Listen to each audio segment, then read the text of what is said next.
The desert was a vast untamed canvas, a symphony of sand and sun that whispered ancient tales to those who dared to listen. In its heart lay a sanctuary, a forgotten testament to a civilization swallowed by the unforgiving tide of time. This was the stage upon which our adventurers, Chaz, the seasoned archaeologist, Harry, the tech whiz with a penchant for data, and Kacha, the linguist whose voice could dance with dead languages, set out on their Odyssey. Chaz, a man whose age was betrayed only by the crow's feet etched into the corners of his sharp, eagle-like eyes, was the beacon guiding the expedition. His sun-beaten, weathered face was a living tapestry of a life spent chasing shadows in the desert, his greying hair an indication of time spent under the relentless sun, seeking secrets that time had swallowed. Every wrinkle was a story, every scar a victory against the unforgiving desert. Harry, in stark contrast to Chaz, was the embodiment of youthful exuberance and modernity. His mess of curly hair bobbed as he moved, a playful counterpoint to his intense focus when he was engrossed in his tech. His fingers danced on tablets and devices, pulling threads of data from the air with a magician-like finesse. He was their bridge to the digital world, their translator of the language of the ancients into a form that the modern world could understand and appreciate. Kacha was an enigma, a woman of few words. She wore a veil of quietude that made her seem distant, unreachable. But her eyes, they were a different story. They sparkled with an inner fire that only came from Asia, Thailand to be precise. They pierced with a burning curiosity that outshone even the desert sun. Her knowledge of long-dead languages was legendary within their circles, her abilities often being the key to unlocking the most stubborn of mysteries. As they ventured into the heart of the ancient sanctum, their torches cut through the darkness, casting long shadows on the dust-laden walls. The air was thick with the weight of centuries, yet beneath the musty scent of decay was a hint of something else, a story waiting to be told, a mystery begging to be unravelled. Their torchlight danced upon the walls of the sanctum, illuminating the hieroglyphs that were etched into the stone. They were not just random drawings, but a narrative of a culture, a civilization, a people lost to time. Kacha's fingers traced the lines and shapes with a reverence that spoke of her deep respect for these ancient storytellers. Her lips moved, whispering soft words as she translated the etchings into a language they could understand. Legends of a warrior queen, and a treasure she vowed to protect, she murmured, her voice barely breaking the heavy silence, the spark of intrigue mirrored in their eyes. The promise of a treasure was not what excited them. They were not fortune hunters. Instead, it was the prospect of uncovering a piece of history that had remained untouched, unknown. The treasure was not of gold or jewels, but of knowledge, of learning something about this ancient civilization that would contribute to the understanding of human history. Harry held up his device, capturing the hieroglyphs with a high-resolution scan.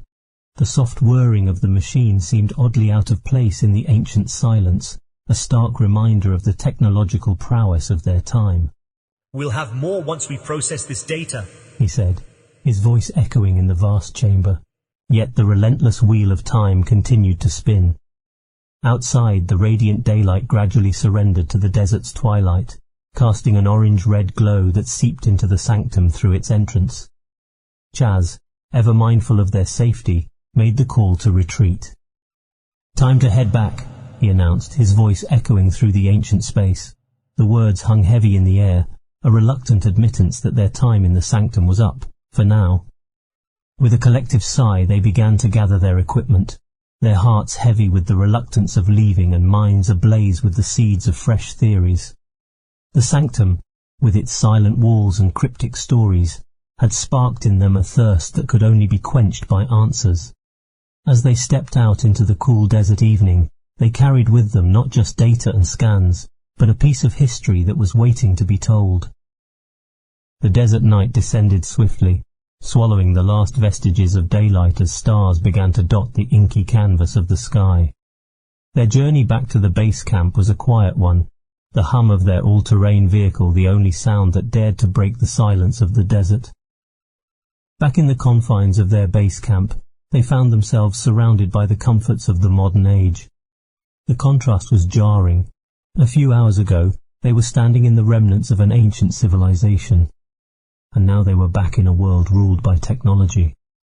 Harry was the first one to break the silence. Our scans are clear, the data is good, he announced, his eyes never leaving the device that was currently processing the information they had gathered. We should be able to start preliminary analysis by tomorrow. Chaz, who was busy cleaning their equipment, nodded his approval. Good job, Harry, he said. His gaze then shifted to Kacha, who was sitting at a corner of the room, her eyes closed and her brow furrowed in deep concentration. Kacha, he called out, his voice soft yet firm. I know you want to solve this as much as we do, but you need to rest. Kacha opened her eyes, a faint smile tugging at the corners of her lips. I'm fine, Chaz. Just trying to remember something from one of the textbooks I read at the university. The next day dawned bright and clear, the golden sun painting the desert in hues of orange and red. The team was up and about early, the allure of the mystery they had stumbled upon, proving to be a stronger call than the comfort of their beds. Harry was already engrossed in his devices, his fingers dancing across the screens as he manipulated the data they had gathered from the sanctum. I've sent the scans to Professor Lint, he announced, not taking his eyes off his work. She's going to be thrilled. Chaz, who was making them a quick breakfast, looked up at Harry's announcement. Good. We'll need her insight. She's one of the best in the field of ancient civilizations, he said. Kacha, who was nursing her morning coffee, nodded. Her work on the hieroglyphs of the Nok civilization was groundbreaking. I'm sure she will be able to help us. As the day wore on, they fell into a rhythm of work, analyzing data, comparing it with existing research, and drawing up possible theories. The air was thick with anticipation and excitement, the promise of a discovery that could change the world of archaeology forever. But more than that, it was their shared passion for knowledge and discovery that bound them together, a common thread that ran through their hearts and souls. As Harry continued to crunch data, a series of symbols caught Kacha's eye. Encased within a circular hieroglyph, the symbols formed a pattern that seemed eerily familiar to her. She squinted, her mind racing to recall where she had seen it before. Wait a minute, she said, pointing at the symbols on the screen. I've seen this before. It's not just a random pattern. It's a cipher, a key of sorts. Harry looked up, his eyes wide with surprise.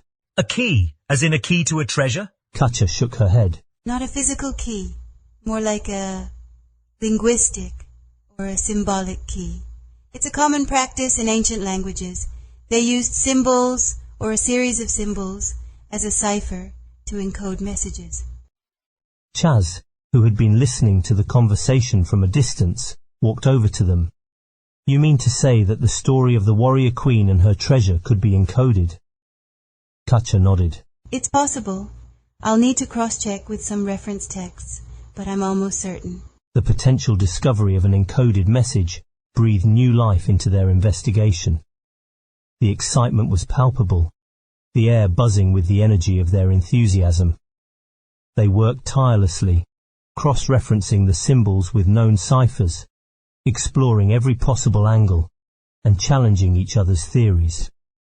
Their work was punctuated by short breaks, for food and rest, but the sanctum, and its secrets, remained the focal point of their discussions.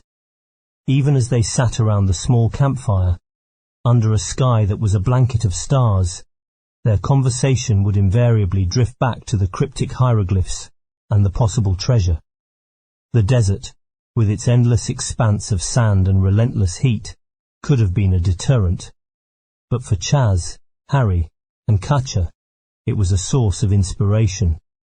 They saw it not as a barren wasteland, but as a keeper of secrets, a silent witness to the rise and fall of civilizations.